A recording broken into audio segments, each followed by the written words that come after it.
Bonjour, bonjour, bienvenue sur le plateau de Bâti Journal TV. Nous sommes à Lyon, Lyon Eurobois 2020. Et avec mes deux invités, nous allons parler d'aménagement, d'assemblage, d'agencement. Et on va voir un peu quelles sont les dernières tendances dans ce domaine. Pour en parler donc avec moi, monsieur Jean-Luc Fuchs, bonjour. Bonjour. Vous êtes le gérant de Étiges France. C'est ça. Étiges France, c'est qui? Rappelez-nous. Étiges France alors, est un fabricant de ferrures voilà, qui est présent mondialement, d'accord, dans plus de 100 pays avec des filiales et ensuite dans d'autres pays encore. Et a une filiale donc en France aussi. Je suis le gérant de la société Étiges France et nous sommes à environ 32 employés en France. Et voilà, nous sommes présents depuis plus de 30 ans, 35 ans. Présent depuis plus de 35 ans. L'origine de la société, c'est Allemande. Allemande. Oui. Monsieur Christophe Chenu, bonjour. Bonjour. Vous êtes le gérant de Bloom France. C'est ça. Alors Bloom, c'est une société autrichienne, donc on est frontalier. Peine plus loin. Voilà, un tout petit peu plus loin. Société familiale, 7000 collaborateurs dans le monde, présents sur les mêmes zones de pays, sur une centaine de pays. Et on a une filiale en France, nous, depuis 27 ans. On est présent sur le territoire depuis une cinquantaine d'années par des agents ou distributeurs. Et on est très spécialisé sur la fabrication de charnières, de coulisses et de relevants. Et on est aussi 32 au niveau de la filiale française. Voilà. On peut dire qu'on a rassemblé sur notre plateau les deux concurrents. C'est ça. Voilà. Donc là, je vais vous demander de nous parler de ce que vous constatez, vous, dans vos pratiques. Et on avait appelé cette émission « Aménager, c'est assembler ». Ça évoque quoi pour vous quand je dis ça? Je commence. En fait, ce qui est important, c'est que les professionnels de l'aménagement prennent conscience du besoin du consommateur final. Et par notre expertise qu'on a au sein de nos entreprises, on amène par nos innovations ce savoir-faire. Maintenant, il faut qu'ils l'intègrent, eux, dans leur fabrication et dans leur discours commercial de manière à le retranscrire. Mais ce qui est important, c'est ça, c'est que vous soyez architecte d'intérieur, que vous soyez agenceur d'intérieur, il faut absolument que vous ayez conscience de comment va vivre le client à l'intérieur. Monsieur Fuchs, sur cette même question, aménager, c'est assembler, qu'est-ce que ça évoque pour vous? Alors, j'adhère à ce que dit Christophe et en plus, je rajouterais que moi, ça me fait penser à gain de place aussi, puisque voilà, les appartements, les maisons, les pièces deviennent de plus en plus petites. Donc, il faut utiliser chaque coin, chaque recoin. Et je pense qu'aujourd'hui, les équipementiers comme Bloom, Étiges et d'autres offrent des solutions vraiment aux agenceurs, aux architectes aussi pour gagner de la place. Je vais vous demander à chacun de me dire des solutions, gain de place par exemple. Comment on gagne de la place avec cette idée d'aménagement et d'assemblage? Bon, je pense qu'on est tous les deux d'accord sur le fait que les cloisons en placo, on ne va pas être amis avec les placo, on va dire plaques de plâtre. Plaques de plâtre ne servent à rien dans une séparation de pièces et que le meuble peut tout à fait remplir cette fonction. Et doit remplir cette fonction. Et on peut très bien faire un meuble double face qui va être un côté cuisine, un côté hall d'entrée et qui va permettre de ranger des choses différentes. Donc ça, je pense que c'est une évolution qu'il faut que les aménageurs d'espace prennent en considération. C'est des choses qui existent déjà, ça? Des choses qui sont déjà montrées, commencent un peu à arriver sur le marché, mais qui ne sont pas intégrées par nos clients agenceurs, malheureusement, en fait. Alors, moi, je vais me faire le porte-parole des gens de la plaque de plâtre qui vont vous dire, mais avec votre meuble, vous ne réglez pas l'acoustique, par exemple. Vous avez des problèmes de passage d'air ou autre. Et comment on arrive à régler ça avec le meuble? Dans le meuble, vous avez un vide sanitaire. Dans ce vide sanitaire, vous pouvez tout à fait mettre un isolant avec du chanvre, avec de la paille de bois, ce que vous voulez. Vous pouvez tout à fait passer des gaines techniques sans problème. Enfin, il n'y a aucune contrainte au niveau du meuble. Au contraire, vous allez percer avec facilité puisque nos clients ont les outils pour travailler ces surfaces-là. Donc, non, il n'y a que des avantages. Donc, entre deux chambres, plutôt que de mettre un meuble d'un côté et un meuble de l'autre, créons une cloison meuble. Exactement. Qui apporte un avantage d'avoir une souplesse et de pouvoir réguler la surface de chaque pièce. C'est-à-dire que aujourd'hui, j'ai peut-être besoin que de 10 mètres carrés dans ma chambre, mais demain, j'aurai peut-être besoin de 15 mètres carrés. Et en déplaçant ce meuble cloison, je peux y arriver. Donc ça, c'est des solutions qui commencent à être présentées sur le marché, qu'on voit arriver plutôt des pays asiatiques. et qui vont arriver en Europe parce qu'on en a besoin. Donc si on part sur l'innovation Bloom, et après je donnerai la parole à Jean-Luc, mais Oui.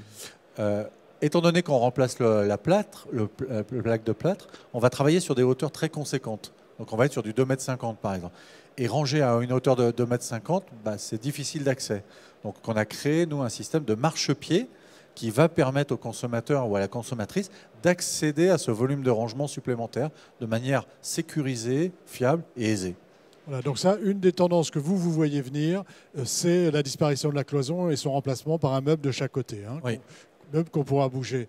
Vous, de votre côté, qu'est-ce que vous voyez venir comme innovation? Sur quel sujet vous travaillez? Alors Christophe, ce qu'il a dit est tout à fait d'actualité, et je rajouterais que alors, la cloison meuble ne remplacera pas le placo à 100%. Il y aura toujours ces cloisons, mais il y aura aussi plus de cloisons meubles. Ce qu'on espère, parce que, comme il a dit, c'est modulable. Je prendrai un exemple dans les bureaux. La tendance est en open space, d'accord? Et l'open space, permet justement de modifier les bureaux à volonté, parce qu'on n'avait pas besoin de détruire une cloison, d'en remettre une autre, vous pouvez déplacer le meuble. Le open space, par contre, permet aussi cette communication qui est ouverte, vivre sans limite. Il n'y a plus de limite, en fait. Le meuble permet... alors, il y a des meubles, comme disait Christophe, qui vont jusqu'à sous plafond. Il y a des meubles qui prendront peut-être qu'une hauteur de 1,50 m ou 2 m. Mais voilà, ça améliore la communication, le travail en équipe. Donc de la modularité, en fait. Oui, c'est ça, exactement. Voilà. Et dans les bureaux, j'aurais aussi besoin d'un coin tranquille pour pouvoir téléphoner. Ou Exactement. pour pouvoir, et ça aussi, vous pouvez le proposer avec du mobilier. Comme vous l'avez dans l'appartement aussi. Parce qu'il y a aussi des endroits où vous ne pouvez pas mettre un meuble qui sépare, hein. Il faudra toujours certaines pièces, comme la salle de bain, Bien sûr, avec où il y a des cloisons. Voilà. Donc ça c'est ce qu'apporte le mobilier et c'est ce qu'apporte l'agenceur avec les outils qu'il a à disposition.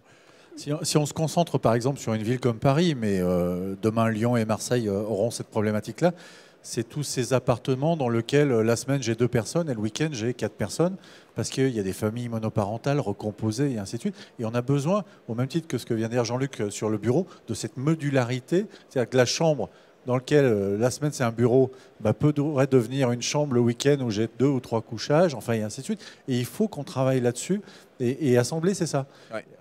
C'est un peu l'exemple du tiny house aujourd'hui qui est vraiment dans la tendance où on peut la journée pousser le meuble pour agrandir le salon, salle à vivre, pièce à vivre, et la nuit on repousse le meuble qui se transforme en chambre à coucher. Donc le meuble permet d'optimiser l'espace, et de le moduler en fonction des besoins et des besoins, on va dire, presque immédiats. C'est-à-dire que ce n'est pas un besoin d'un mois sur 2, c'est du jour au lendemain.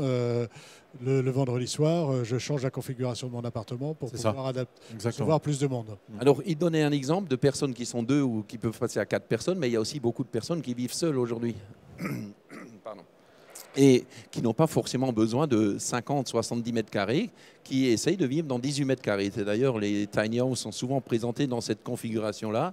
Et donc, il faut que tout soit modulable. Donc ça, c'est une des premières tendances que vous voyez venir et qui est déjà là ou qui... Elle est là. Oh, c'est là. Hein. Alors, c'est pas... Je pense que ça va vraiment grimper, augmenter. Mais c'est une vraie occupation que nos clients ou prescripteurs doivent s'accaparer en disant je ne fais pas un appartement pour 2, il faut vraiment que je prenne en considération comment les gens vivent, de quoi ils ont envie et quelle est l'évolution. Parce que l'intérêt du meuble, c'est qu'il est évolutif. Je mets des tiroirs, demain je mets des relevants, demain je mets un lit rabattable, enfin, et ça, il n'y a que le meuble. Si j'ai une cloison en plaque de plâtre, je ne peux rien transformer du tout. Donc c'est aussi l'intérêt du meuble, c'est qu'il est modulable, évolutif dans le temps. Autre évolution que vous voyez venir dans le domaine de l'aménagement et de l'assemblage? Alors, aménager cette assemblée, ça peut aussi me faire penser à assembler des couleurs, assembler différents meubles, c'est-à-dire qu'aujourd'hui, on veut aider nos clients qui sont tous les deux, puisqu'on est dans le même métier, nos clients agenceurs, on veut les aider à fasciner leurs clients. Voilà, donc on a aussi aujourd'hui des systèmes qui permettent de modifier les couleurs, d'assembler des couleurs de nos tiroirs ou de nos charnières, peu importe, selon les goûts des clients. Puisque vous portez des lunettes, mais les lunettes sont un bon exemple. Chacun a vraiment ses propres goûts. On voit rarement deux personnes avec les mêmes lunettes. Ou la voiture, l'automobile, a été très avancée de ce côté-là depuis des années, propose des mini-voitures ou des petites voitures, mais qu'on peut changer, mettre en bicolore, tricolore, aménager l'intérieur, mettre les rétroviseurs d'autres couleurs. Voilà. Donc la tendance est vraiment là. C'est le sur-mesure en fait. Personnalisé. Personnalisation sur mesure à partir d'éléments standards, mais que je peux c'est ça, m'approprier. Si on est à Eurobois, c'est parce qu'on croit à l'artisanat, on croit au métier de l'agenceur, et il doit absolument apporter une réponse de personnalisation. S'il fait ce qu'on retrouve dans la grande surface de bricolage ou de distribution, aucun intérêt. Donc si on est là à Eurobois, c'est aussi pour leur offrir une possibilité de s'approprier cette personnalisation. Exactement. Par la forme, par la couleur, par les dimensions qui vont faire en sorte qu'il apportera une réponse personnalisée au consommateur. Exactement. Aux professionnels, si c'est un hôtel, si c'est un café, restaurant. En utilisant tous ces outils, enfin toutes les possibilités, je peux me différencier et faire des propositions uniques. C'est un objectif.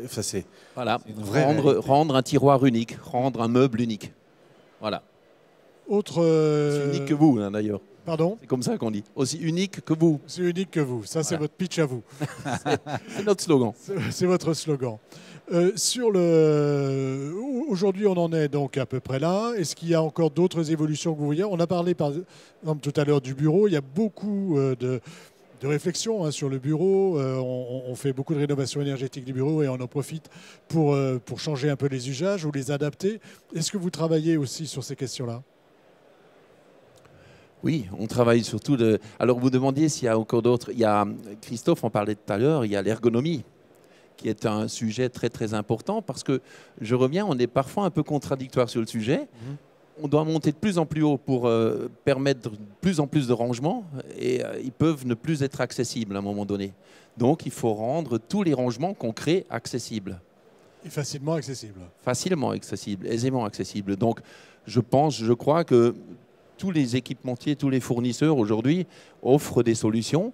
Mais pour terminer, je dirais que c'est vraiment quand même l'agenceur lors de la conception qui rend cela accessible. Nous, on peut l'aider avec nos ferrures, mais c'est quand même la conception de la pièce, du meuble, qui fait que c'est accessible.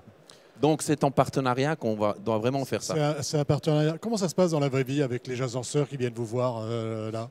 En fait, on essaye de leur prodiguer les bons conseils. Si on reste sur l'ergonomie, on peut quand même se féliciter, nous en tant qu'équipementiers, au niveau de la cuisine, si tous les plans de travail sont aujourd'hui à 92, 93 ou 95 cm de hauteur, c'est grâce à nous.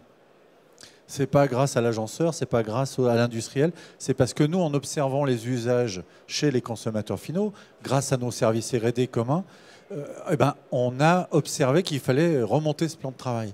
Et on essaye de prodiguer ces conseils à l'agenceur parce que lui, il n'a pas forcément ce recul, parce qu'il n'a pas le temps. Il est dans son bureau d'études, il est à l'atelier et il n'a pas forcément l'observation nécessaire.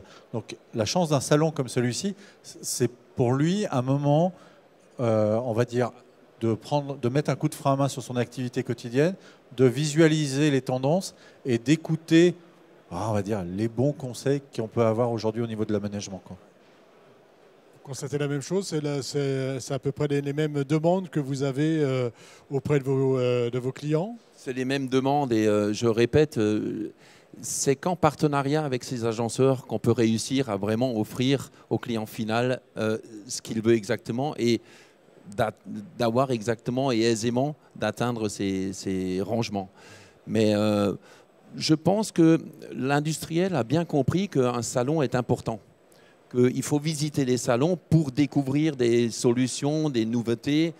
L'agenceur n'a peut-être pas encore le temps, hein, je respecte tout à fait mais n'a pas encore le temps peut-être ou compris qu'il faut vraiment se renseigner en amont pour pouvoir proposer ce qu'il faut au client final. Et c'est ce qu'on veut, on veut aider l'agenceur à arriver à ce stade-là, comme l'industriel.